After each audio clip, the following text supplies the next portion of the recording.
La vie était luxueuse pour la jeune femme nommée Isabelle Sanders, mais elle ne fut jamais vraiment heureuse, car elle manquait de liberté.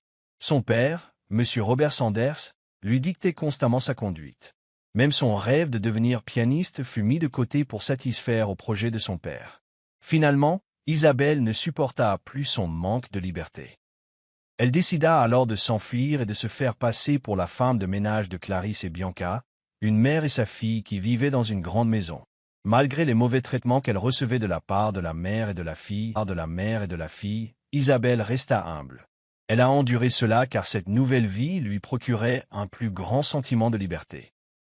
Un jour, Clarisse et Bianca ont eu l'idée de l'humilier publiquement lors d'une soirée pour riches, ignorant qu'à cette occasion, elles découvriraient la véritable identité de leur gouvernante, Isabelle. Voici à nouveau Monsieur Hope, qui vous invite à découvrir une autre histoire passionnante. Tôt ce matin-là, Isabelle Sanders, 28 ans, s'est réveillée dans sa luxueuse chambre. Quiconque y pénétrait pouvait deviner le genre de vie qu'elle menait. Elle était la fille unique du milliardaire Robert Sanders, propriétaire de Sanders Enterprises. Fille unique, Isabelle a dû suivre les traces de son père, même si, au fond d'elle-même, elle rêvait d'être reconnue pour son jeu de piano. Sa passion pour le piano lui venait de sa défunte mère, qui lui avait appris à jouer dès son plus jeune âge. Même après le décès de sa mère d'un cancer du côlon, elle continuait à jouer occasionnellement du piano dans leur manoir. Isabelle quitta sa chambre, et arrivée au salon, elle aperçut le grand piano qui avait appartenu à sa mère. Elle s'en approcha et caressa les touches. Elle s'assit et prit une profonde inspiration. Quelques instants plus tard, le manoir résonna du son mélancolique du piano qu'elle jouait. Chaque note résonnait en Isabelle tandis qu'elle jouait les yeux fermés. Ses longs cheveux noirs tombaient gracieusement dans son dos. Sa peau lisse était aussi blanche que de la porcelaine. Elle était mince, mais se tenait avec élégance. Isabelle. Cette voix grave la fit sursauter au beau milieu de son morceau. Elle s'arrêta et leva les yeux pour voir son père, M. Robert Sanders. Il était connu dans le monde des affaires comme un entrepreneur avisé et excellent. Il portait un costume gris coûteux et se tenait au pied de l'escalier, la regardant fixement. Il s'approcha. « Ne t'avais-je pas dit que je ne voulais pas que tu joues de ce piano? S'il n'était pas si important pour ta mère, je m'en serais débarrassé depuis longtemps, » dit M. Robert d'un ton sévère. « Papa, s'il te plaît, ne m'empêche pas de jouer, » répondit Isabelle. « C'est maman qui m'a appris à jouer, et tu sais que je veux être pianiste. Tu ne peux pas soutenir mon rêve? » demanda-t-elle en essayant de garder une voix calme. « Ton rêve est vain. Tu n'as pas vu ce qui est arrivé à ta mère? Elle n'a rien gagné avec sa carrière de pianiste. Ta place est dans les affaires, pas sur scène, » rétorqua M. Robert. Il s'aveillait cette hôte. Elle jeta un nouveau coup d'œil au piano, mais cessa de jouer. M. Robert quitta le manoir tandis qu'Isabelle restait assise. Elle poussa un soupir tandis que ses pensées revenaient à son rêve de se produire devant un large public, un rêve désormais trop lointain, enfoui sous les lourdes responsabilités que son père lui avait confiées. De la fenêtre, Isabelle contemplait leur immense jardin. Malgré tout son confort matériel, elle se sentait prisonnière dans cette demeure. Un jour, je trouverai le courage de faire ce que je veux vraiment, se murmura Isabelle. C'était encore le matin au siège social de Sanders Enterprises, situé dans un grand immeuble du centre-ville.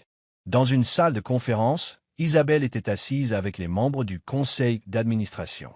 Chacun portait des costumes coûteux et discutait sérieusement. Devant eux, un projecteur diffusait des graphiques et des projections financières pour le trimestre à venir. Tandis que tous se concentraient sur les affaires en cours, le regard d'Isabelle se porta vers l'extérieur. Elle resta assise tranquillement, visiblement distraite.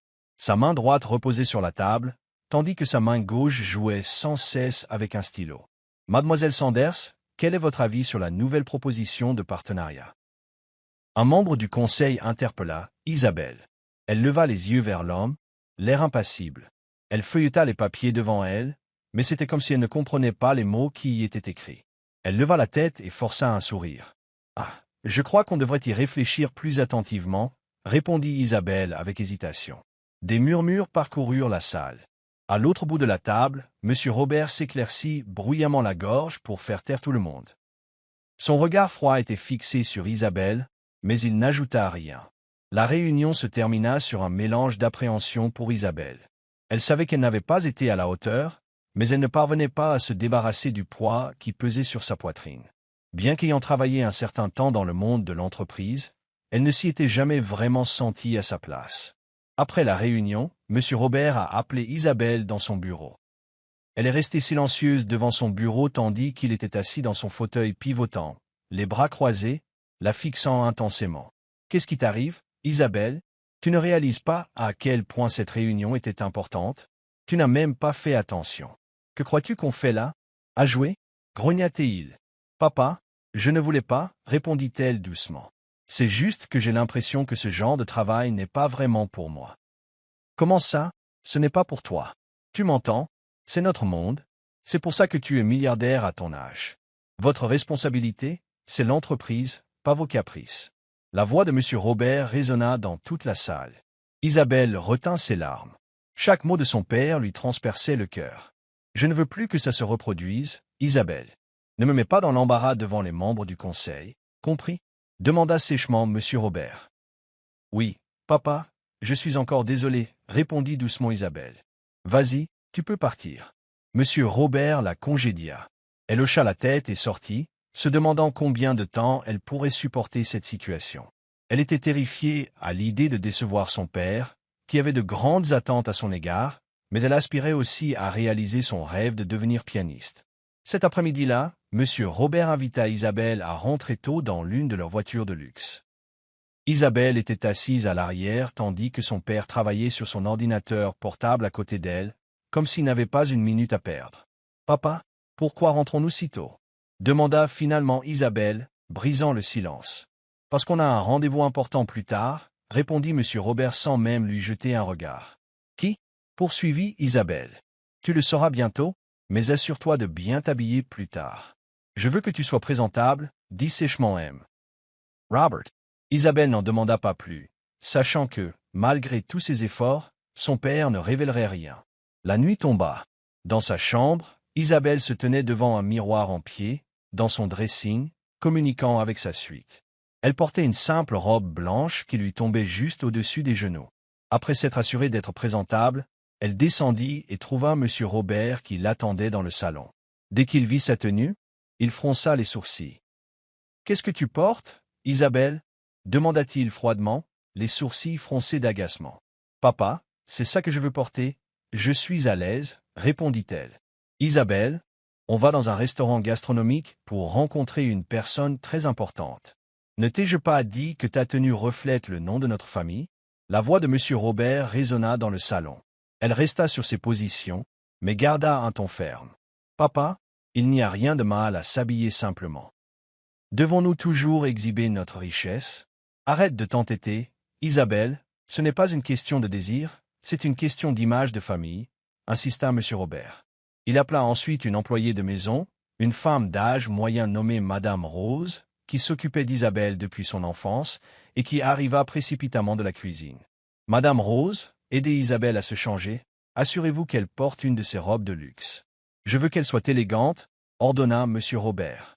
« Mais papa, » essaya d'objecter Isabelle. « Isabelle, ne me pousse pas, » dit M. Robert d'une voix sévère, « fais ce que je te dis. » Madame Rose toucha doucement le bras d'Isabelle. « Allez, ma chérie, fais ce que ton père te dit, » murmura-t-elle avec un sourire encourageant.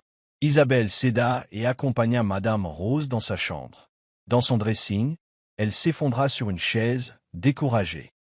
Madame Rose alla examiner la collection de vêtements coûteux et à la mode d'Isabelle, des articles qu'elle n'avait jamais vraiment demandés, mais que son père avait insisté pour lui acheter afin qu'elle soit à la hauteur de ses attentes. Madame Rose vit la tristesse dans l'expression d'Isabelle. Elle posa une robe de soirée élégante et s'assit à côté d'elle. « Isabelle, qu'est-ce qui te tracasse? Tu es restée si silencieuse? » demanda Rose. Isabelle soupira. « Je suis juste fatiguée. » dit-elle doucement. « Fatigue? Du travail? » insistait doucement Madame Rose. « Pas seulement le travail, tout, ma vie. Chacun de mes gestes est surveillé, chacune de mes décisions est soumise à une surveillance. Je fais des choses même si je ne suis pas heureuse, je le fais depuis des années, » répondit tristement Isabelle, les larmes aux yeux. Madame Rose expira et essuya les larmes d'Isabelle. « Pourquoi ne pas le dire à M. Robert, lui dire ce que tu ressens vraiment ?» suggéra-t-elle. « J'ai essayé, Madame Rose, murmura Isabelle. Mais pour lui, les affaires sont primordiales. Il ne me considère pas comme sa fille, je fais juste partie de son plan. Je veux être pianiste, comme ma mère me l'a appris, mais il ne me le permettra pas. Madame Rose, qui avait en quelque sorte élevé Isabelle, lui tapota la main. Je sais ce que l'on ressent quand on ne peut pas suivre son cœur, mais parfois il faut attendre le bon moment. Un jour, tu trouveras le courage de faire ce que tu veux. Bien que tu n'aies pas encore cette chance, il serait peut-être préférable que tu suives les souhaits de ton père, dit gentiment Madame Rose. Isabelle ne dit rien, mais le fait que Madame Rose l'écoute la réconforta légèrement. Avec un léger hochement de tête, elle regarda Madame Rose se lever et fouiller à nouveau les robes. Finalement, Madame Rose sortit une robe bleu marine, élégante mais au design simple. Et celle-là, elle tira, dit Madame Rose. Isabelle prit la robe en silence et se dirigea vers les vestiaires. Après s'être habillée, elle se regarda dans le miroir. Sous les atours de cette robe élégante, elle savait qu'il y avait une femme aspirant à la simplicité et à la liberté. Ce soir-là, Isabelle porta l'élégante robe bleu marine, comme son père l'avait exigé, et ils quittèrent tous deux le manoir dans une voiture de luxe noire. Pendant le trajet, Isabelle se demandait sans cesse qui ils allaient rencontrer. Quelques minutes plus tard, ils arrivèrent dans un restaurant chic. Un membre du personnel les accueillit chaleureusement. « Bonsoir, Monsieur Sanders, Madame Isabelle. Par ici, s'il vous plaît, dit-il en les conduisant vers un coin repas privé. » Arrivé à la table, Isabelle se figea. Theo Marshall, le fils d'un riche ami de son père, était présent. Isabelle détestait profondément Theo. Il était arrogant et ne cessait de se vanter. Grand, le teint clair, le regard plein d'assurance, il se coiffait toujours impeccablement. Il portait un costume sur mesure et coûteux. Theo se leva et les salua. « Isabelle, ça fait longtemps, dit-il en lui tendant la main. » N'ayant d'autre choix que de se montrer poli, Isabelle accepta la poignée de main et força un sourire crispé. Monsieur Robert hocha la tête, visiblement ravi de revoir Theo. « Theo, merci d'avoir pris le temps de nous accorder du temps, dit-il joyeusement. Vous n'êtes jamais un fardeau, Monsieur Sanders, surtout si Isabelle est impliquée, répondit Theo en la regardant. Isabelle leva les yeux au ciel, ils s'assirent tous et les serveurs commencèrent à servir leur repas. Theo passa tout le dîner à se vanter de ses dernières affaires, de ses voitures de luxe et de ses voyages à l'étranger. Monsieur Robert, l'air impressionné, ne cessait de poser des questions, mais Isabelle resta assise en silence, touchant à peine sa nourriture. « Tu es silencieuse, Isabelle, qu'est-ce qui te préoccupe ?» demanda Theo d'un air suffisant. « Rien, Theo, je savoure juste le repas, » répondit-elle sèchement. Après avoir fini de manger, Isabelle soupira. « Papa, on peut y aller maintenant ?» demanda-t-elle. « Pas encore, Isabelle, » répondit Monsieur Robert. « Il y a quelque chose que tu dois savoir, une des raisons pour lesquelles nous rencontrons Theo ce soir. » Isabelle se sentit mal à l'aise, le ton de son père suggérant une mauvaise nouvelle. « Qu'est-ce qu'il y a, papa, et pourquoi Theo est-il là ?» demanda-t-elle. Monsieur Robert s'éclaircit la gorge, jeta un coup d'œil à Theo avant de se tourner vers Isabelle. « Le père de Theo et moi avons discuté, nous avons convenu que toi et Theo devriez vous marier. » Isabelle sentit une terreur glaciale l'envahir, ses yeux s'écarquillèrent d'incrédulité. « Quoi?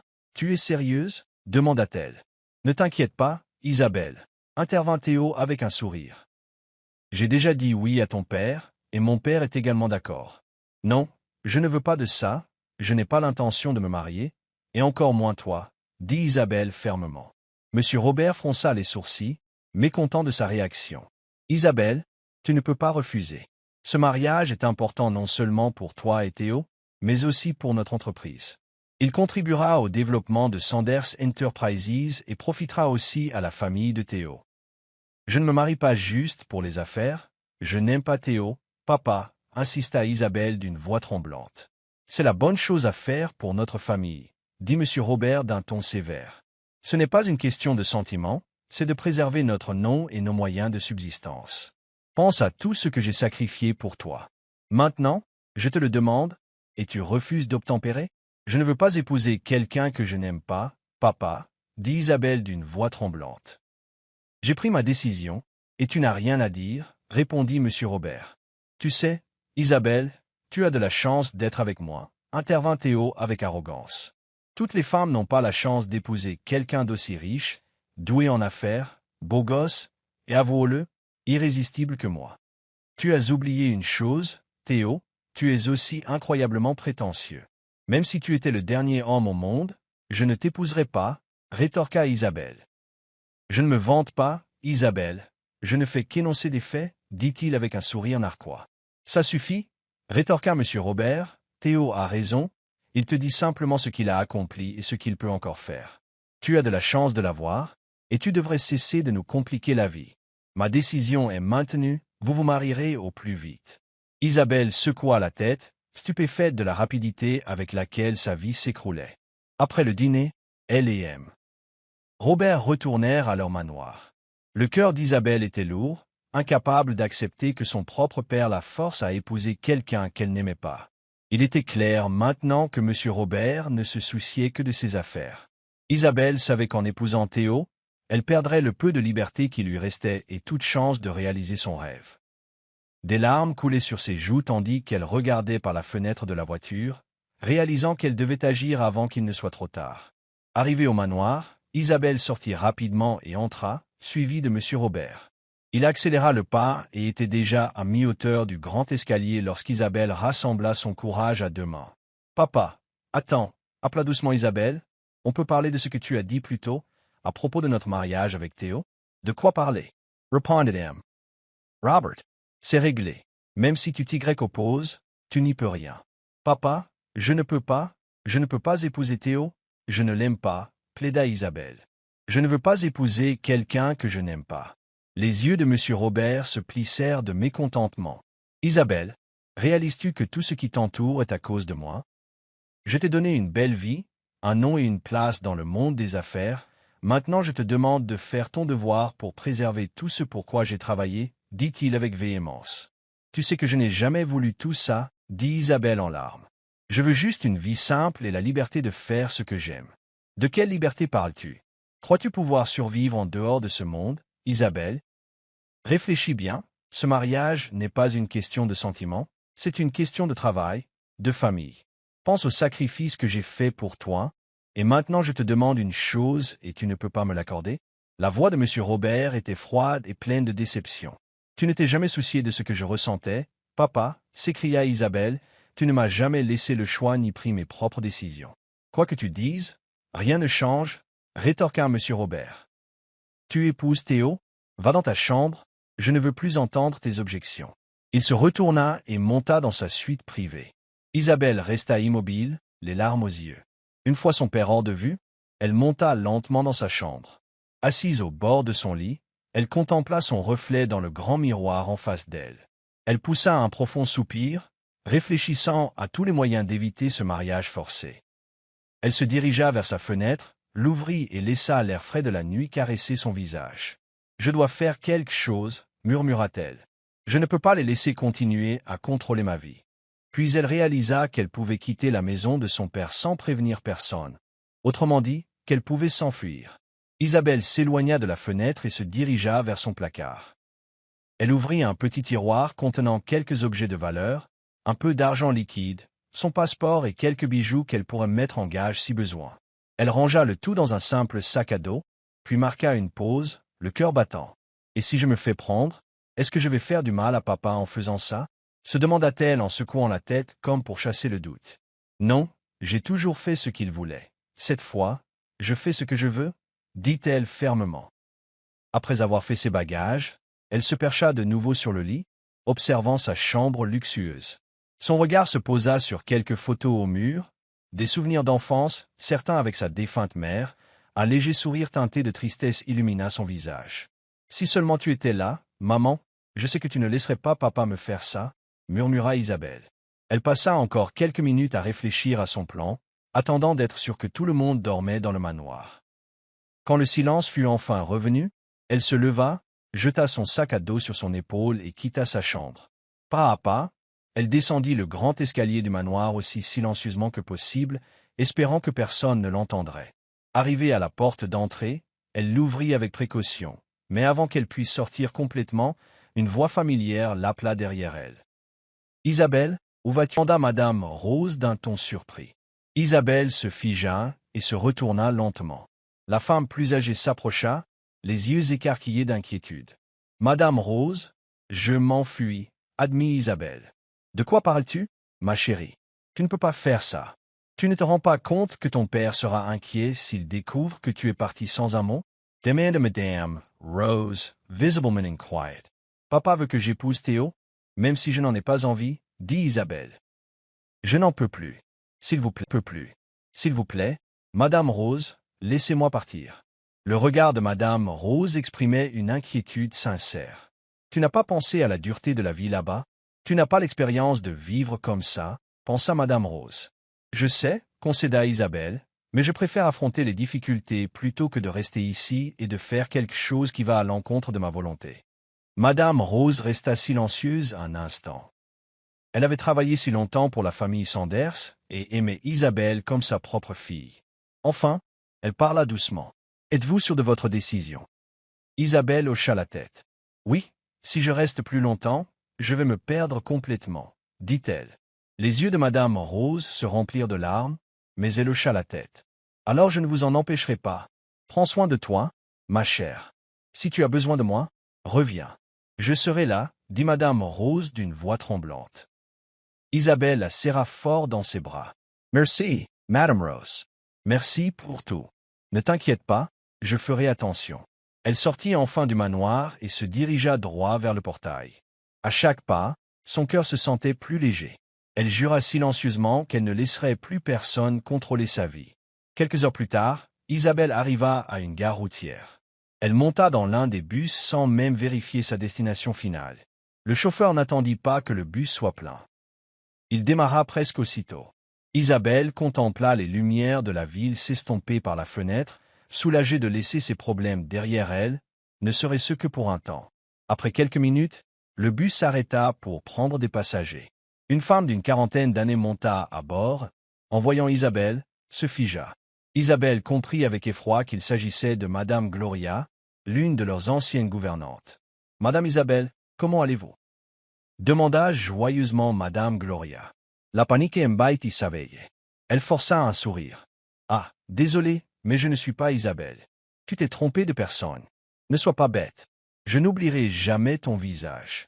Pourquoi prends-tu le bus alors qu'il y a tant de voitures à la maison » demanda Madame Gloria. « Oui, je suis pressée, balbutia Isabelle. « Désolé, mais j'ai dois descendre. » Elle se leva et appela le chauffeur pour qu'il s'arrête.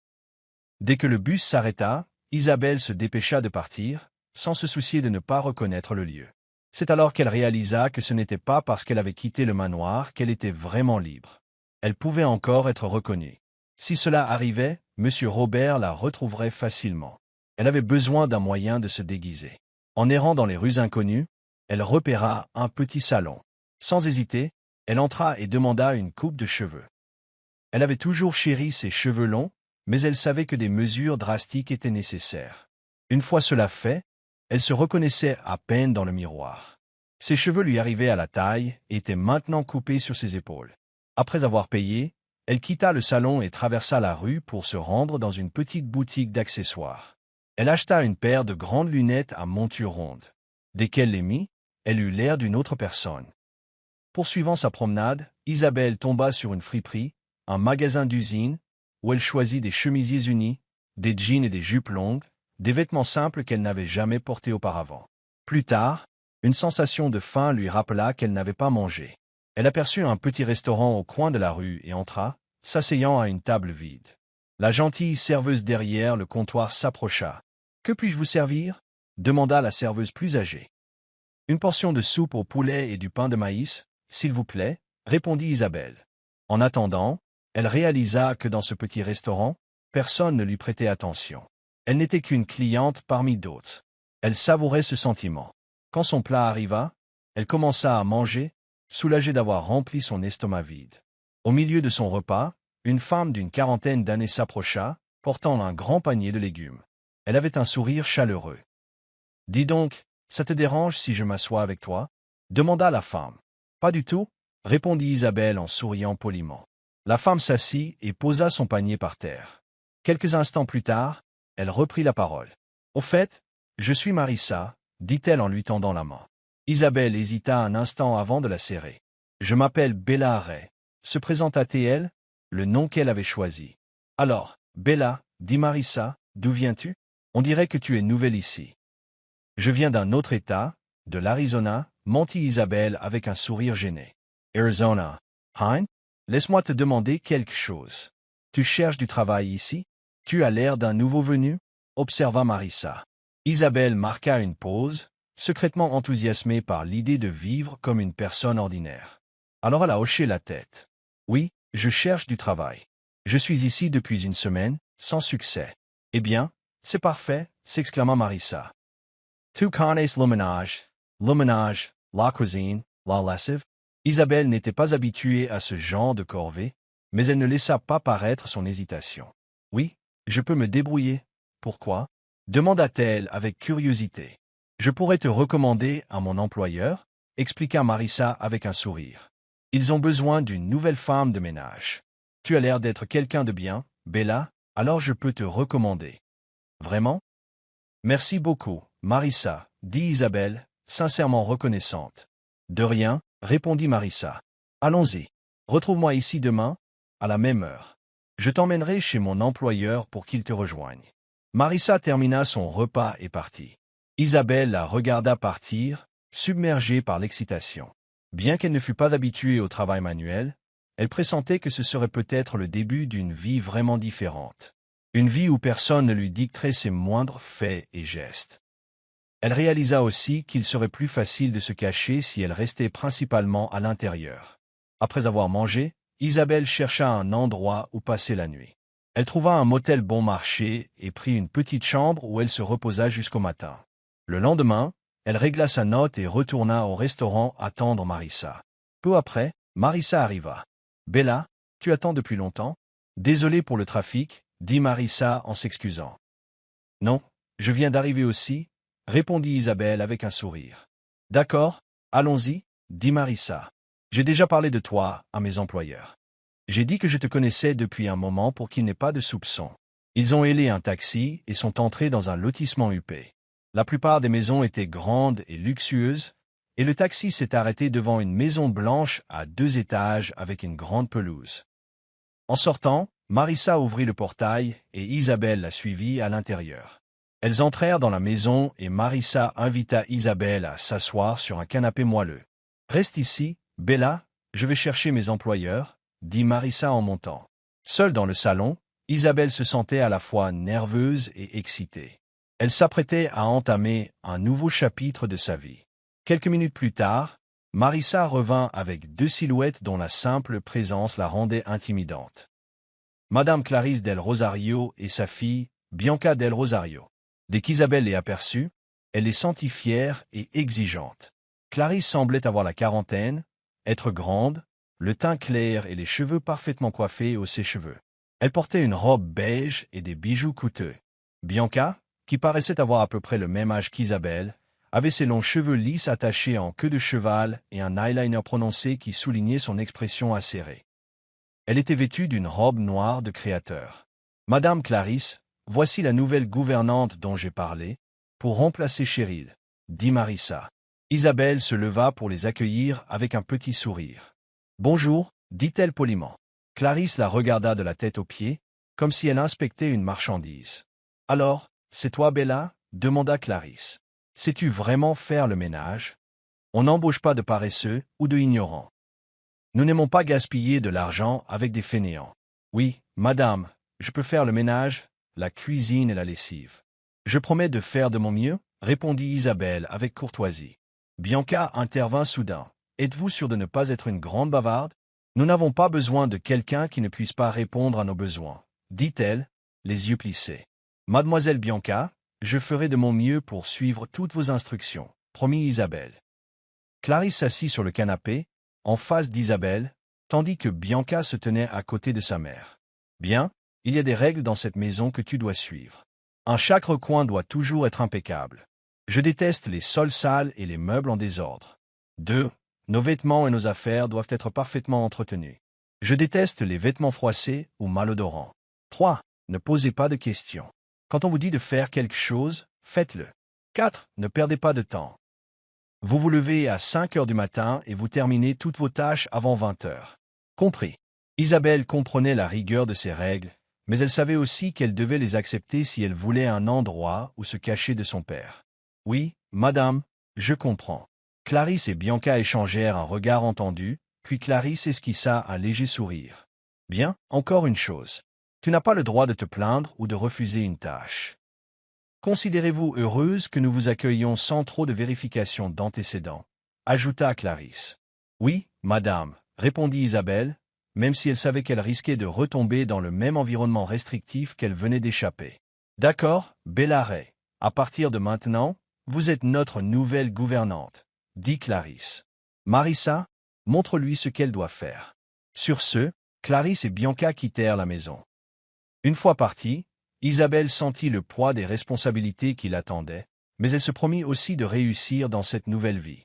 Marissa conduisit Isabelle à la petite chambre de bonne, à l'arrière de la maison.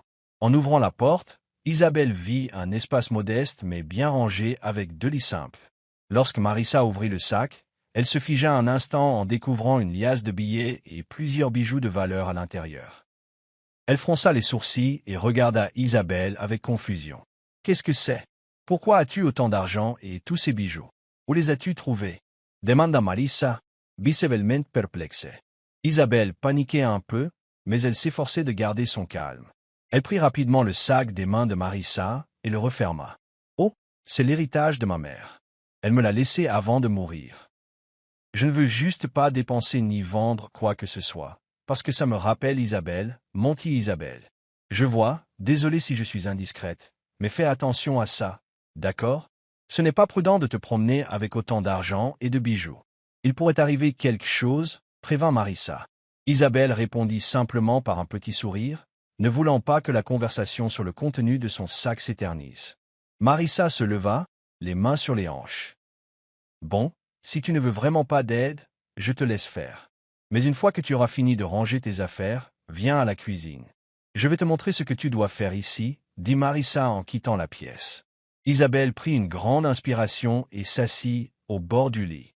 Elle n'avait pas réalisé à quel point elle avait failli être exposée, alors elle se promit d'être plus prudente dans les jours à venir. « Tu peux y arriver, Isabelle, murmura-t-elle. Puis elle commença à ranger ses affaires.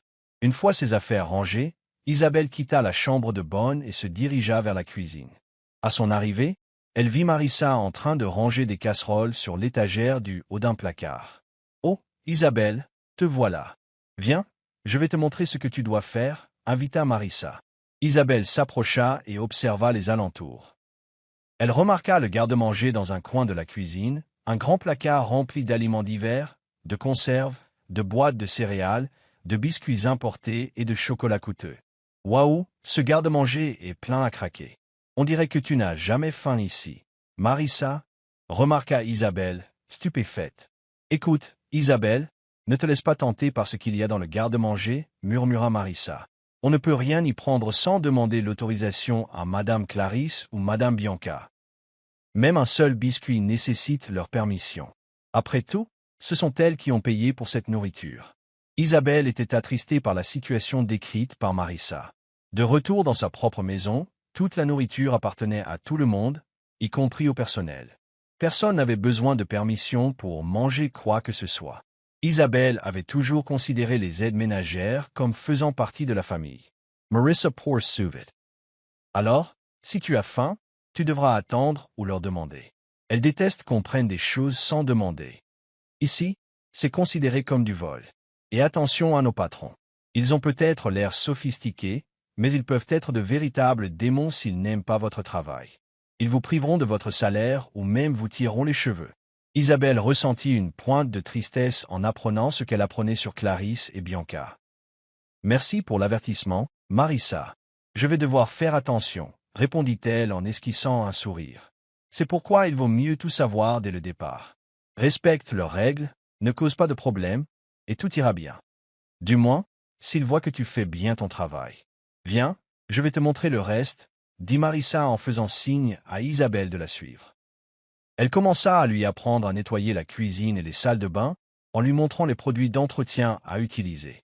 Tout en accomplissant ces tâches, Isabelle réfléchissait à sa nouvelle vie. Elle savait que travailler dans cette maison ne serait pas facile, mais elle était déterminée à persévérer. Durant sa première semaine comme femme de ménage, Isabelle s'est progressivement adaptée à ses tâches. Elle était toujours nerveuse, surtout au début, craignant de faire des erreurs et d'être réprimandée par Clarisse ou Bianca. Avec le temps, cependant, elle a appris à accomplir les tâches rapidement et efficacement. Balayer, faire la vaisselle et préparer le café exactement comme elle le voulait sont devenus partie intégrante de son quotidien. Elle remarqua que Clarisse et Bianca ne la réprimandaient pas. Elle restait simplement silencieuse tant qu'elle faisait tout correctement. Et pour Isabelle, c'était suffisamment rassurant. Elle se sentait confiante, sachant qu'elle ne faisait rien de mal. Malgré tout, Isabelle ne pouvait s'empêcher de regretter son père. Le soir, lorsque la maison était silencieuse, elle se remémorait souvent les moments passés avec M. Robert. Malgré sa colère envers lui, elle se remémorait leurs bons souvenirs, surtout ceux de l'époque où sa mère était encore en vie. Mais elle s'efforça d'arrêter de penser à de telles choses, craignant que son désir ne la ramène trop tôt dans son ancienne demeure. Isabelle avait juré de ne jamais y retourner tant que M. Robert n'aurait pas compris l'importante leçon. Être son père ne lui donnait pas le droit de contrôler sa vie. Pour Isabelle, il ne s'agissait pas seulement d'éviter un mariage forcé. Il s'agissait de retrouver enfin sa liberté. Un soir, après avoir terminé leur corvée, Isabelle et Marissa se dirigèrent vers leur chambre pour dormir. Un mois s'était écoulé depuis qu'Isabelle y travaillait, et elle avait jusqu'ici réussi à éviter les fameuses crises de colère de Clarisse et Bianca. Elle se sentit reconnaissante. « Tu sais, Isabelle, je n'aurais jamais cru que tu tiendrais si longtemps, » dit Marissa. La plupart des nouvelles recrues démissionnent dès la première semaine, car elles ne supportent pas leur comportement. « J'essaie juste de tout faire vite et bien pour qu'ils ne se fâchent pas, » répondit Isabelle. Ils continuèrent à discuter de leur vie jusqu'à ce que le sujet soit abordé. « Et toi, Bella, as-tu encore de la famille à la maison ?» demanda Marissa. Isabelle hésita un instant. Impossible de dire la vérité, alors elle inventa une histoire. « Oui, j'ai un père, mais ma mère est partie. Mon père peut être très strict, surtout sur mes choix de vie. C'est pour ça que j'ai fui. Je voulais une vie où je pouvais faire ce que je voulais. C'est vraiment dur quand tes propres parents t'empêchent de poursuivre tes rêves, compatit Marissa. Mais au moins, tu as essayé de voler de tes propres ailes. » Marissa soupira. « Tu sais, Isabelle, parfois je me demande comment ma vie aurait tourné si je m'étais donné la priorité. »« Pourquoi, Marissa? Quelle est ton histoire ?» demanda Isabelle, sentant que Marissa était suffisamment à l'aise pour la raconter. Marissa expliqua que lorsque son père était mort de maladie, elle avait dû subvenir aux besoins de la famille. Elle avait 4 frères et sœurs plus jeunes et était l'aînée. Elle subvenait donc à leurs besoins et les aidait à terminer leurs études. Isabelle sentit les larmes lui monter aux yeux, soulagée que les lumières soient éteintes, empêchant Marissa de voir. « Tu as tant sacrifié, » dit doucement Isabelle, ressentant le poids des épreuves de Marissa. « C'est comme ça. La famille doit passer avant soi-même. C'est pourquoi, finalement, je ne me suis jamais mariée ni n'ai rien planifié pour moi. Mais malgré tout, je suis heureuse de les voir vivre une vie meilleure, » admit Marissa. Isabelle sentit Marissa esquisser un sourire forcé et ressentit encore plus de compassion. « Marissa, j'espère qu'un jour tu trouveras aussi ton bonheur. Tu as tant fait pour ta famille. » « Merci, Isabelle. Je suis contente d'avoir enfin quelqu'un ici à qui parler vraiment. » « Les anciennes gouvernantes étaient toujours si silencieuses, » dit joyeusement Marissa. Leur conversation se poursuivit, mais l'histoire de Marissa resta gravée dans la mémoire d'Isabelle. Même si elle traversait elle-même des moments difficiles, elle comprenait que les difficultés de Marissa étaient d'un autre ordre, peut-être même plus difficiles. Ce soir-là, de retour à son manoir, M. Robert était dans son bureau, en conversation avec un détective privé qu'il avait engagé pour retrouver Isabelle. Son visage était tendu, car il n'y avait toujours pas de bonnes nouvelles. « Tout est inutile, gronda M. Robert. Ça fait un mois et vous n'avez toujours aucune piste pour savoir où elle se trouve. Vous gaspillez mon argent. Je fais de mon mieux, Monsieur Sanders, mais personne ne semble savoir où elle est allée ni où elle pourrait se cacher. » Répondit l'enquêteur en tentant de se défendre. « Ne cherche pas des excuses, pas pour me donner des raisons. Sors de chez moi, » rugit M. Robert en se levant et en pointant l'homme du doigt. L'enquêteur n'eut d'autre choix que de partir pour éviter à tout prix la fureur de M. Robert. Une fois celui-ci parti, Madame Rose frappa à la porte et entra, portant un plateau contenant 2 tasses de café. Elle le déposa soigneusement sur le bureau. « Monsieur Sanders, où est votre invité ?» demanda Madame Rose en lui tendant une tasse. « Je l'ai renvoyé, grommela Monsieur Robert. Il est nul, il ne peut pas faire son travail. Il ne peut pas faire son travail. » Aucune nouvelle d'Isabelle. Madame Rose secoua la tête et s'assit doucement sur une chaise. « Je ne pense pas que vous ayez à vous inquiéter, outre mesure. Peut-être qu'Isabelle a juste besoin de se calmer. Je suis sûr qu'elle est en sécurité, Monsieur Sanders. Peut-être qu'elle a juste besoin d'une pause, loin de tout ce stress, surtout qu'elle ne voulait pas épouser Théo, dit Madame Rose avec hésitation. Vous ne comprenez pas, Madame Rose. Le mariage est prévu pour le mois prochain. Je ne peux pas l'annuler, surtout maintenant que tout le monde sait qu'il aura lieu. Isabelle n'a pas les idées claires. Elle ne pense qu'à elle, répondit Monsieur Robert avec fureur. Monsieur Sanders, pardonnez-moi, mais je ne suis pas d'accord avec le fait qu'Isabelle ne pense qu'à elle, répondit doucement Madame Rose. Depuis toute petite, je l'ai vue t'obéir. Ne voulait-elle pas être pianiste, et pourtant elle s'est concentrée sur les affaires parce que tu le lui as demandé? Peut-être qu'elle ne peut tout simplement pas se résoudre à suivre ton ordre d'épouser Théo, sachant que le mariage est un engagement à vie. Je n'ai pas besoin de te faire la morale, Mademoiselle Rose. Sortez et laissez-moi tranquille. Lanka M. Robert. Madame Rose se leva et quitta le bureau. Une fois seul, M. Robert se laissa retomber dans son fauteuil pivotant, ruminant ses paroles. Il ressentit une pointe de tristesse, comprenant qu'elle avait raison.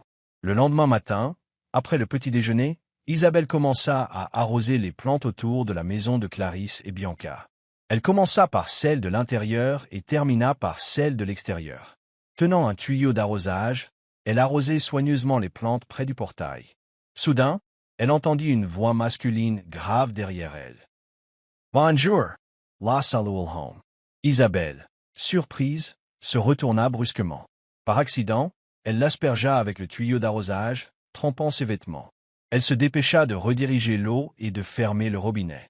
Alarmée, elle fit face à l'homme qu'elle n'avait jamais vu auparavant. « Oh mon Dieu, je suis vraiment désolée, monsieur. Je ne voulais pas faire ça, » dit Isabelle, troublée. L'homme, grand, beau, aux yeux expressifs, au nez bien dessiné et aux lèvres bien dessinées, portait un polo blanc et un pantalon noir, tous deux trempés. « Ce n'est rien, ne vous inquiétez pas, » répondit-il en souriant. « Je vous ai pris au dépourvu. » Avant qu'Isabelle puisse répondre, Bianca franchit le portail et se précipita vers l'homme, l'air inquiet. « Lucas, que s'est-il passé? Pourquoi es-tu trompé ?» demanda Bianca. « C'est ma faute, » répondit vivement Isabelle. « Il m'a fait sursauter, alors j'ai accidentellement ouvert le robinet. » Bianca a fusillé Isabelle du regard. « Tu as perdu la boule, Bella? Tu sais combien coûtent les vêtements de Lucas? » a-t-elle rétorqué. « Bianca, ça suffit. C'est bon, elle ne l'a pas fait exprès. » s'exclama l'homme en adressant à Isabelle un sourire rassurant. « J'ai des vêtements de rechange dans la voiture, de toute façon. » Bianca lança un regard noir à Isabelle. « Tu as de la chance que Lucas n'en fasse pas tout un plat, sinon je t'aurais déjà arraché les cheveux, » menaça-t-elle avant de rentrer précipitamment. Lucas garda son expression amicale, toujours insensible à ce qui s'était passé. Il s'approcha de sa voiture de luxe pour prendre des vêtements propres. En croisant Isabelle en entrant dans la maison, il se retourna et lui adressa un sourire chaleureux, laissant Isabelle stupéfaite. Elle ne put s'empêcher de sourire légèrement en retour. Même si elle le connaissait à peine, elle sentait déjà une certaine aisance en sa présence. Une fois les plantes d'extérieur arrosées, Isabelle entra. Dans le salon, elle aperçut Bianca et Lucas en train de discuter. Bianca était allongée sur le canapé tandis que Lucas se détendait à ses côtés, souriant et écoutant ce qu'elle lui disait.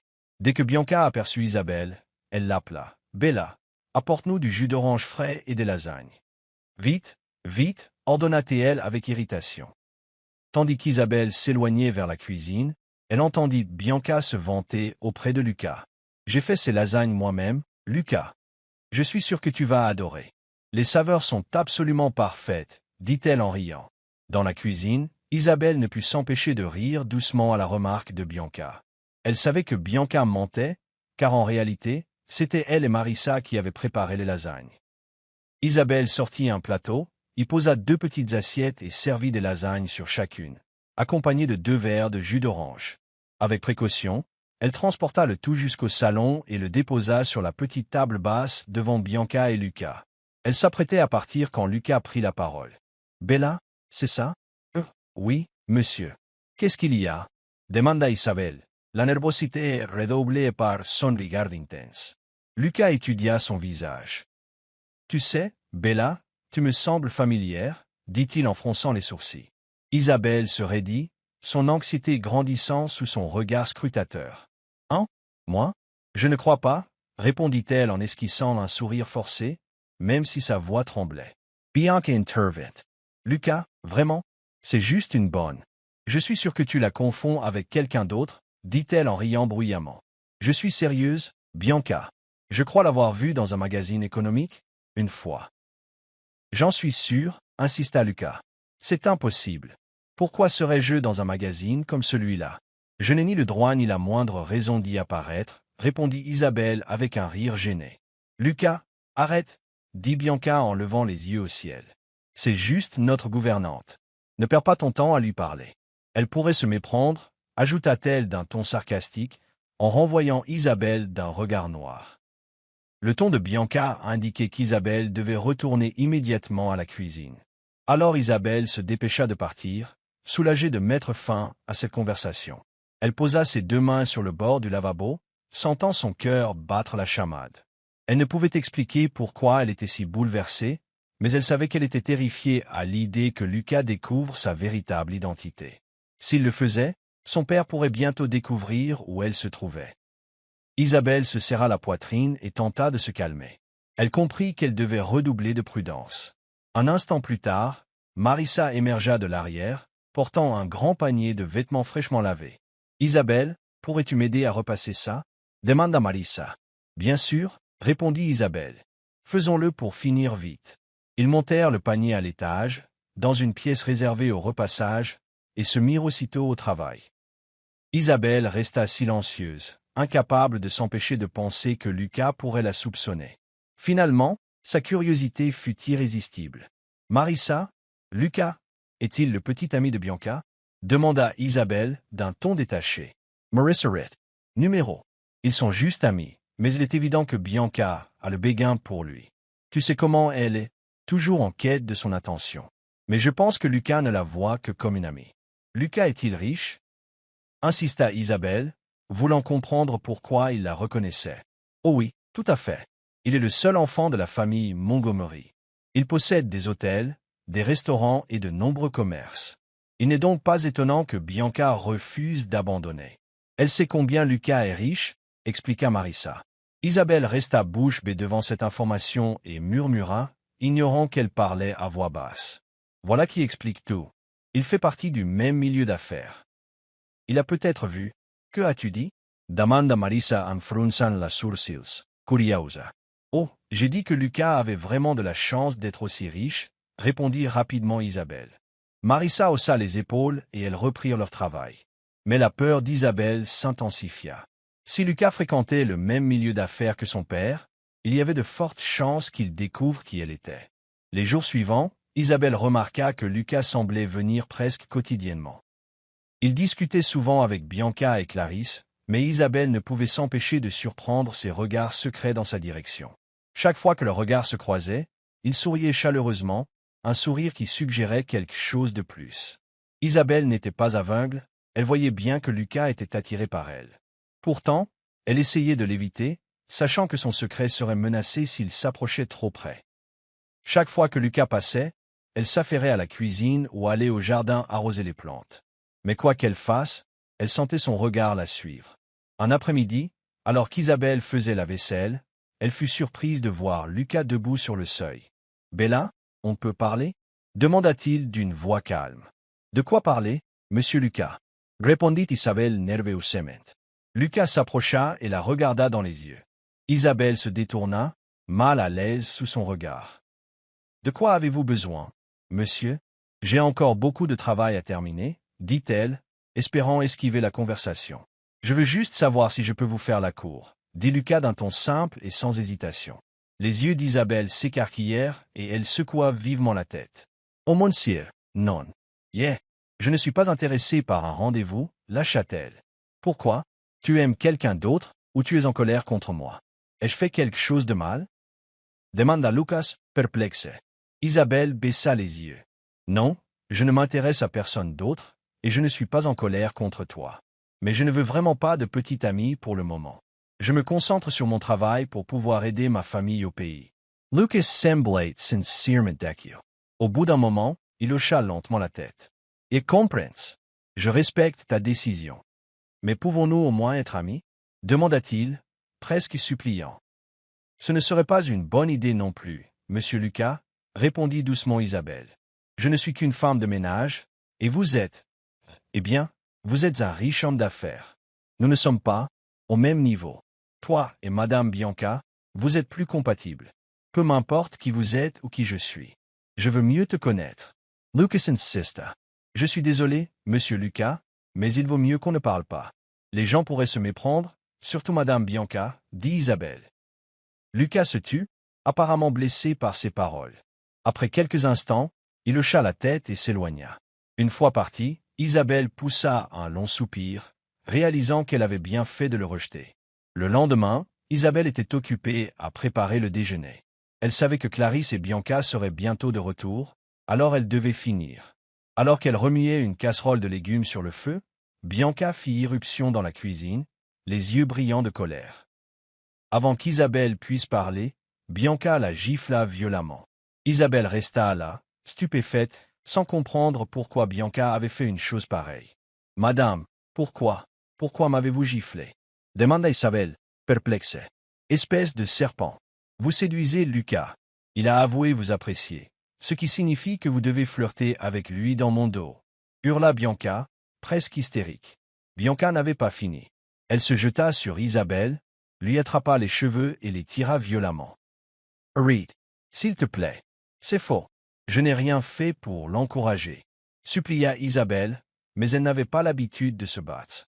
Elle ne put que pleurer quand Bianca l'attaqua. « Ne me mens pas.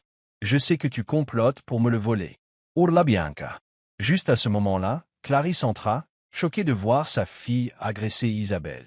Bianca courut vers Clarisse comme une enfant, la racontant. « Maman, Isabelle flirte avec Lucas. Il m'a dit qu'il avait des sentiments pour elle. Je sais qu'elle a fait quelque chose pour qu'il l'apprécie. C'est une vraie traînée. » S'exclama Bianca. Les yeux de Clarisse lançaient des éclairs tandis qu'elle s'avançait vers Isabelle. Isabelle se mit à sangloter. « Madame Clarisse, s'il vous plaît, je vous jure que je n'ai rien fait de mal. » s'écria-t-elle. Clarisse se mit aussitôt à gifler Isabelle à plusieurs reprises. Bianca la rejoignit en tirant les cheveux d'Isabelle. Isabelle ne put que pleurer tandis que les deux femmes la frappaient. Se défendre ne ferait qu'empirer les choses. Au milieu du chaos, Marissa apparut soudain. Malgré le risque, elle éloigna Isabelle de Clarisse et Bianca, la protégeant de son propre corps. « Marissa, occupe-toi de tes affaires, sinon tu perdras aussi ton travail. » gronda Clarisse en la pointant du doigt. « Alors, vas-y, vire-nous. » Retorqua Marissa, la voix tremblant de colère. « Tu crois vraiment que quelqu'un d'autre resterait ici, vu la façon dont tu traites les gens? Isabelle et moi supportons déjà tes abus, et nous sommes les seuls à ne pas avoir abandonné. Tu devrais peut-être mieux nous traiter. » Clarisse et Bianca semblèrent décontenancés par sa menace, et Isabelle comprit que Marissa avait raison. Rares étaient ceux qui travaillaient longtemps pour cette mère et cette fille cruelle. Bianca se tourna de nouveau vers Isabelle. « Si tu ne t'éloignes pas de Lucas, tu le regretteras, Bella. Souviens-toi de ça, prévint-elle. » Puis Bianca et Clarisse sortirent de la cuisine en trombe. Quand ils furent enfin partis, Isabelle s'effondra dans les bras de Marissa en sanglotant. « Marissa, je n'ai rien fait de mal, je te le promets, s'étrangla-t-elle entre deux larmes. « Je sais, Isabelle. Je sais, » murmura Marissa en la serrant fort dans ses bras. Tandis qu'Isabelle pleurait dans ses bras, elle comprit que c'était exactement ce dont Marissa l'avait prévenue. Clarisse et Bianca étaient promptes à blesser les gens, même si elles n'étaient pas certaines qu'une offense avait été commise. Ce soir-là, dans la chambre de bonne, Isabelle et Marissa pliaient leurs vêtements. Elles laissèrent la porte ouverte pour laisser entrer l'air, car il faisait une chaleur inconfortable. Isabelle resta assise en silence, repensant aux événements de l'après-midi. Marissa remarqua son silence et prit la parole. « Isabelle, je sais que tu repenses encore à ce qui s'est passé, mais ne t'attarde pas là-dessus, Ce n'est pas ta faute si Lucas t'aime bien. Tu es belle et gentille. Bien sûr qu'il le remarquerait, dit Marissa pour la rassurer. Marissa, je n'ai jamais vraiment eu l'intention de perturber la vie de Bianca, je voulais juste faire mon travail, dit tristement Isabelle. Je sais, ignore-la, elle est en colère parce qu'elle sait que tu n'as rien fait de mal. Rassure-toi, changeons de sujet. Au fait, quel est ton rêve? Demanda Marissa en regardant Isabelle avec espoir. Isabelle marqua une pause, elle n'avait pas l'habitude de parler de ses aspirations personnelles. Au bout d'un moment, elle répondit doucement. Je veux être pianiste, je rêve de jouer devant un large public depuis toute petite, ma mère m'a appris à jouer du piano. C'est un rêve merveilleux, répondit Marissa. Je suis sûr qu'un jour tu le réaliseras. Avant qu'Isabelle puisse répondre, ils entendirent un rire moqueur près de la porte. Ils se retournèrent et virent Bianca, debout, un ricanement au visage. « N'es-tu pas ambitieuse, Bella? Es-tu sûre de savoir jouer du piano? Ou est-ce juste une de tes illusions? » « Raya Bianca. Je sais jouer, ma mère me l'a appris, insista Isabelle. Je ne te crois pas, comment quelqu'un comme toi pourrait-il apprendre à jouer du piano? Tu n'as même pas les moyens de t'acheter une guitare, je parie, dit Bianca, toujours railleuse. Mademoiselle Bianca, intervint Marissa, ce n'est pas parce que les gens sont pauvres qu'ils ne peuvent pas apprendre les mêmes choses que les riches. Si Bella dit qu'elle sait jouer du piano, tu devrais peut-être la croire, ricana Bianca. Vous êtes tous de pauvres rêveurs, vous êtes faits l'un pour l'autre, vous êtes tous les deux sans espoir. Power! Elle leva les yeux au ciel et partit. Une fois Bianca partie, Isabelle laissa échapper un profond soupir. L'insulte la blessa, mais elle essaya de rester forte. Marissa lui tapota doucement l'épaule. Ne la laisse pas t'atteindre, Isabelle, peu importe ce qu'elle pense, l'important c'est que tu crois en toi. Je crois en toi aussi. Je sais que tu seras une grande pianiste un jour, dit Marissa en adressant un sourire chaleureux à Isabelle. Merci, Marissa, murmura Isabelle avec gratitude. Le lendemain matin, après le petit déjeuner, Isabelle se remit immédiatement au travail. Alors qu'elle nettoyait soigneusement le salon, essuyant chaque meuble, Clarisse surgit soudain du deuxième étage et s'arrêta devant Isabelle. « Bella, j'ai quelque chose à te dire, dit Clarisse. Isabelle interrompit son travail. « Oui, madame, qu'est-ce que c'est » demanda-t-elle. « Il y a une fête ce soir et tu dois venir avec nous, répondit Clarisse. « Mais moi, madame, pourquoi moi » demanda Isabelle, perplexée. « Bianca et moi avons besoin que quelqu'un s'occupe de nous là-bas. Vous n'avez pas le droit de refuser. Vous comprenez ?» La voix de Clarisse était sèche. « Mais madame, je n'ai rien à me mettre, » dit Isabelle nerveusement. « Ne t'inquiète pas pour ce que tu vas porter, j'ai une robe à te prêter et je suis sûr qu'elle te plaira, » dit Clarisse avec un sourire narquois qui mit Isabelle mal à l'aise. Isabelle ne put que hocher la tête. Clarisse eut un sourire narquois, puis se retourna et remonta, laissant Isabelle seule dans le salon, essayant de comprendre cette invitation soudaine. Quelques instants plus tard, Marissa passa. Elle remarqua à quel point Isabelle semblait perdue dans ses pensées, alors elle s'arrêta et s'approcha d'elle. « Bella, qu'est-ce qui passe-t-il? Tu as l'air de réfléchir, » dit Marissa. « Maman, Clarisse veut que j'aille avec eux à une fête ce soir, » expliqua Isabelle. « Sérieusement, qu'est-ce que tu as dit » demanda Marissa, surprise. « J'ai essayé de dire non, mais elle a dit que je n'avais pas le choix, » a dit Isabelle avec un soupir. Marissa a froncé les sourcils. « Je ne sais pas pourquoi, mais je m'inquiète pour toi, Bella. Je ne peux pas faire confiance à cette mère et à cette fille. »« Mais pourquoi, Marissa? Ce n'est qu'une fête, n'est-ce pas » a demandé Isabelle, perplexe. « Je ne sais pas, fais attention, d'accord » prévint Marissa en tapotant doucement l'épaule d'Isabelle. Tandis qu'elles continuaient leur travail, Isabelle ne parvenait pas à se défaire du malaise que les paroles de Marissa avaient suscité en elle. Quelque chose dans cette simple invitation la faisait se demander si des ennuis n'arriveraient pas ce soir-là. Le soir venu, Isabelle s'occupa de se préparer, attendant l'appel de Clarisse. Alors qu'elle se coiffait, Clarisse frappa à la porte de la chambre de bonne et entra sans attendre son invitation. « Bella, voilà ce que tu porteras ce soir. » annonça Clarisse en lui tendant une robe violette. Isabelle inspecta la robe et remarqua immédiatement son style étrange, ses larges manches bouffantes et son corsage qui semblait trop grand pour elle. Outre sa couleur violet vif, elle paraissait vieille et démodée. Isabelle grimaça légèrement en la tenant. « Madame Clarisse, peut-être avez-vous une autre robe à me prêter » suggéra poliment Isabelle. « Tu es si exigeante, Bella, sois. » Est-ce reconnaissante que je te portais pour la fête? Clarisse leva les yeux au ciel. Isabelle baissa la tête. Désolée, madame, d'accord, je vais la porter, dit-elle en cédant. Bien, dépêchez-vous de vous changer, on part bientôt, dit Clarisse avec un sourire suffisant avant de quitter la pièce. Restée seule, Isabelle se demanda comment elle allait pouvoir porter une telle robe, mais elle n'avait pas le choix. Avec un soupir, elle enfila la robe violet vif, qui ne lui allait pas du tout. Elle partit avec Clarisse et Bianca en voiture, direction un hôtel haut de gamme. La salle de réception était somptueusement décorée, remplie d'invités fortunés et célèbres dans le monde des affaires. Les yeux d'Isabelle s'écarquillèrent lorsqu'elle reconnut certains des invités, des gens qu'elle avait rencontrés dans son ancienne vie avec son père. Heureusement, personne ne semblait la remarquer, ni la reconnaître sous cette forme.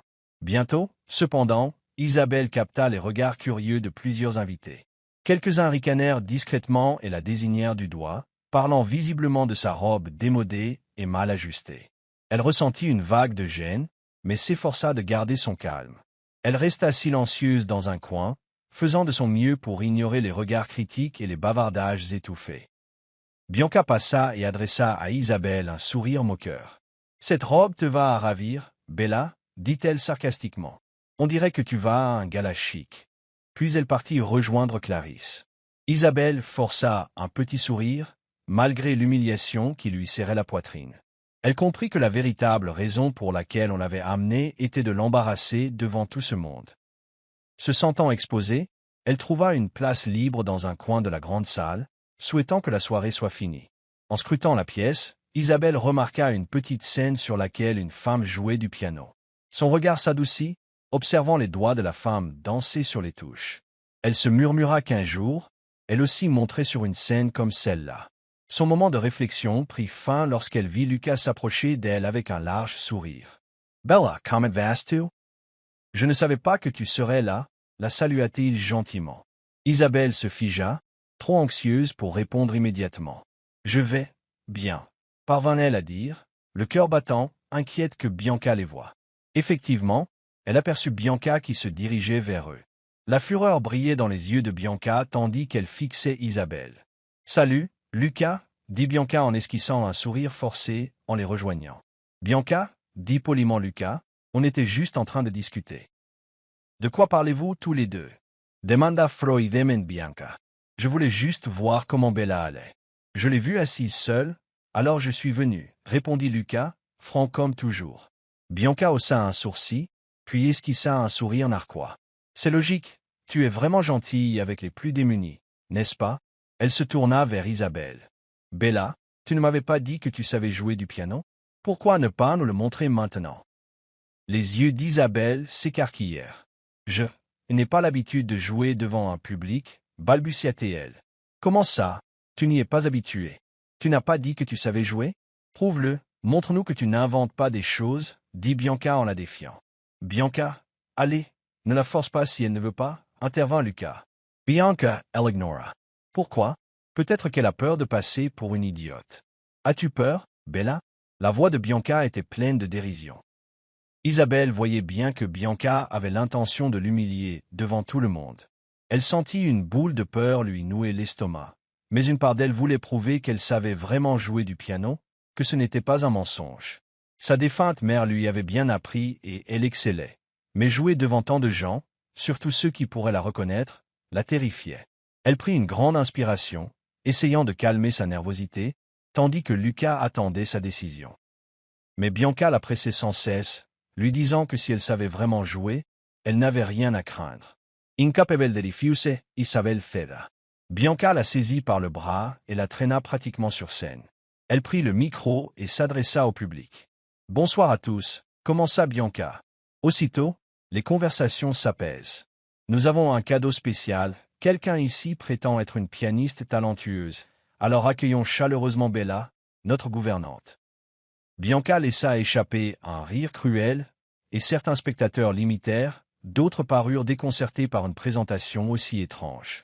Isabelle était assise devant le piano, sentant tous les regards rivés sur elle dans la salle, ses mains tremblantes lorsqu'elle touchait les touches. Bien qu'elle ait joué du piano à maintes reprises, elle ne s'était jamais produite devant un public pareil. Prenant une grande inspiration, Elle commença à jouer Claire de Lune de Claude Debussy, le même morceau que sa mère lui avait appris il y a longtemps et qu'elle jouait dans leur manoir.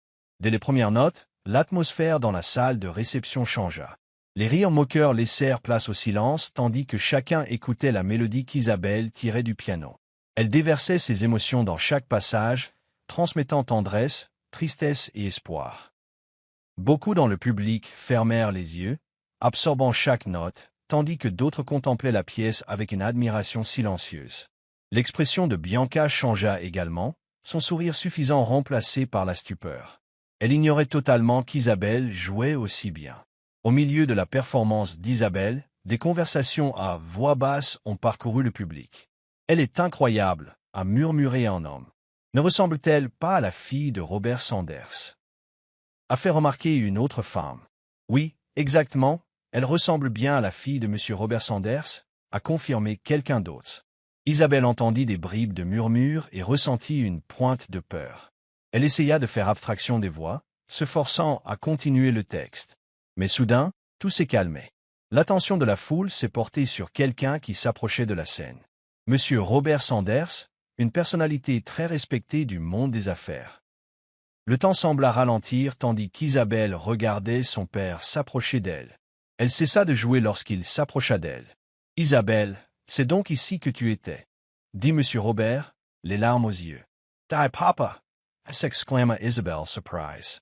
À cet instant, toute la salle se leva et s'inclina en signe de déférence devant Monsieur Robert et Isabelle. Certains s'agenouillèrent même, conscients de la puissance et de l'influence de la famille Sanders. De son poste sur le côté de la scène, Bianca paraissait complètement abasourdie, la peur et la confusion se lisant sur son visage. Monsieur Robert fixait Isabelle, les yeux brillants d'émotion. Il s'approcha. « N'approche pas !» cria Isabelle d'une voix tremblante. Monsieur Robert se figea. « Ma fille, Isabelle, il faut qu'on parle, » murmura-t-il. Mais Isabelle refusa d'écouter. Elle quitta la scène sans un regard en arrière. La foule, choquée par sa sortie brutale, s'écarta pour la laisser passer. Robert resta sur scène, hébété, à la regarder disparaître. Une fois devant l'hôtel, Isabelle héla un taxi. Elle tremblait de tout son corps en montant à bord, et jetait régulièrement un coup d'œil par-dessus son épaule pour s'assurer que son père ne la suivait pas. Elle se reprocha d'être venue à la fête. Quand le taxi s'arrêta devant chez Clarisse, Isabelle sauta, paya le chauffeur et franchit le portail en courant. Elle se dirigea droit vers la chambre de bonne. En faisant irruption, elle surprit Marissa, qui se reposait. Marissa se leva aussitôt. « Isabelle, pourquoi es-tu rentrée si tôt? La fête est déjà finie ?» demanda Marissa, perplexe. Isabelle ne répondit pas. Au lieu de cela, elle serra Marissa dans ses bras et laissa couler les larmes qu'elle retenait. « Isabelle, que s'est-il passé? Pourquoi pleures-tu » demanda Marissa, alarmée, en caressant le dos d'Isabelle pour tenter de la calmer. Mais Isabelle resta silencieuse, sanglotant dans les bras de Marissa. Au bout de quelques instants, légèrement calmée, elle s'assit au bord du lit, la main de Marissa serrant la sienne. Marissa ne dit rien, sentant qu'Isabelle avait besoin de temps pour rassembler ses pensées. Quelques minutes plus tard, ils entendirent le bruit d'une voiture dehors, suivi de pas pressés.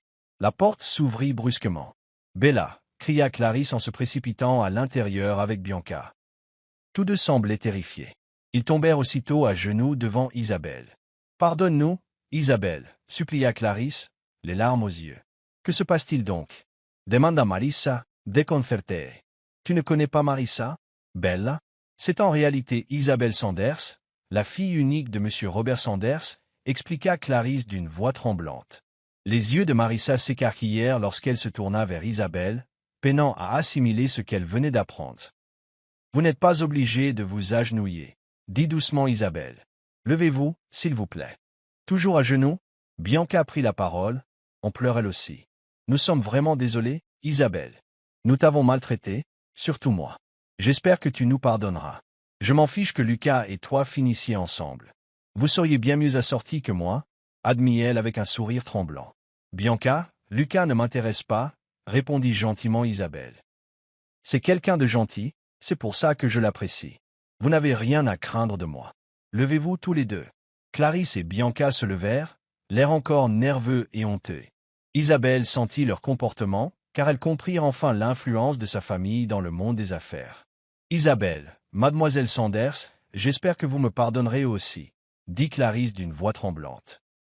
Je sais que nous avons été affreux avec toi, mais s'il te plaît, donne-nous une chance d'arranger les choses. Isabelle secoua la tête. Je t'ai déjà pardonné, je ne te garde pas rancune, mais j'ai une requête, dit-elle. N'importe quoi, répondit Clarisse avec empressement. Dites-le-moi et nous le ferons. S'il vous plaît, laissez-moi rester ici comme gouvernante, dit Isabelle fermement. Clarisse et Bianca échangèrent un regard perplexe. Mais, tu es la fille de M.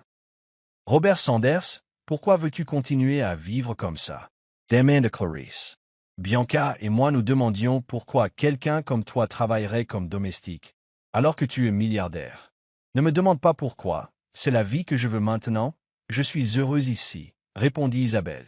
Clarisse et Bianca n'eurent d'autre choix que d'acquiescer. Si c'est ce que tu veux, nous respecterons ta décision, dit Clarisse.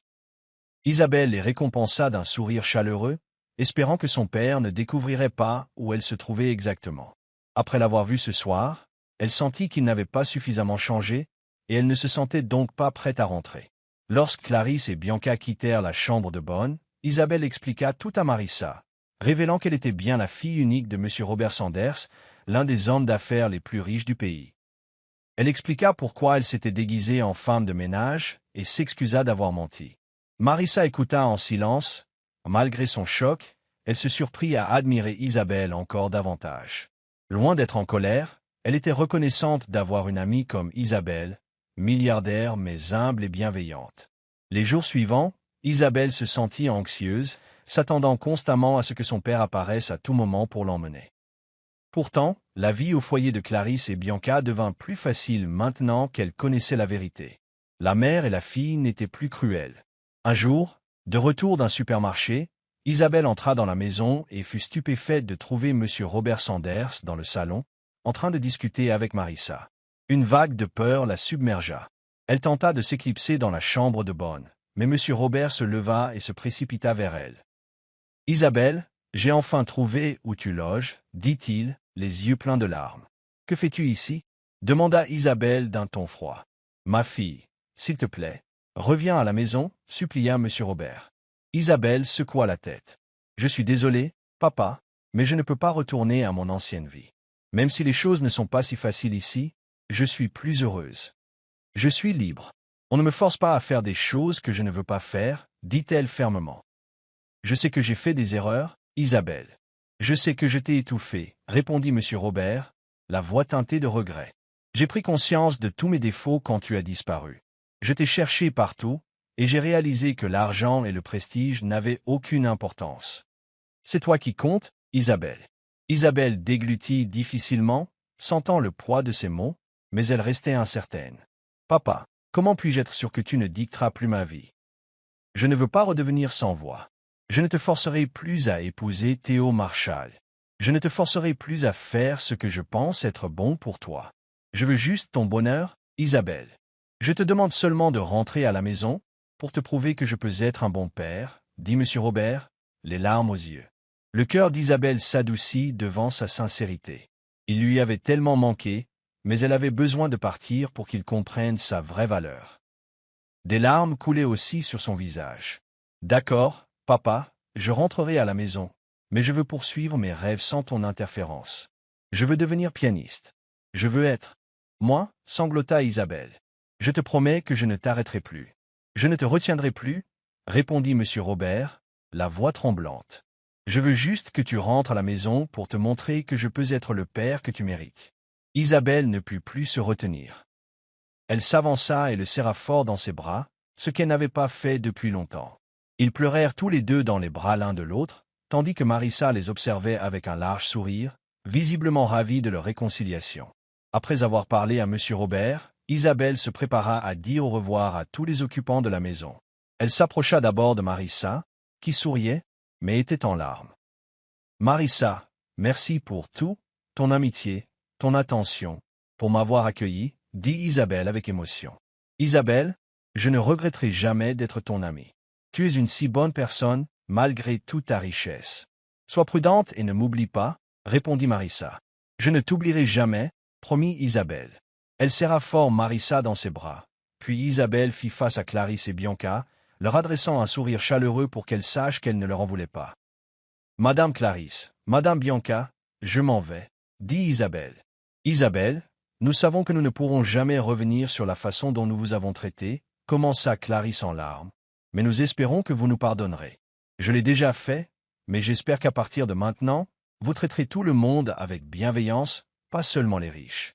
N'oubliez pas que, quel que soit le statut d'une personne, elle mérite le respect. L'argent ou la position sociale ne définissent pas qui nous sommes. Aux yeux de Dieu, nous sommes tous égaux, leur rappela Isabelle. Clarisse et Bianca baissèrent la tête, visiblement émus par ces paroles. « On te promet qu'on va changer, » dit Bianca en s'essuyant les yeux. Isabelle sortit de la maison avec son sac. Dehors, elle aperçut M. Robert debout près de leur voiture. Elle jeta un coup d'œil à l'endroit qu'il avait abrité pendant qu'elle se trouvait là. Malgré les difficultés, elle se sentait reconnaissante.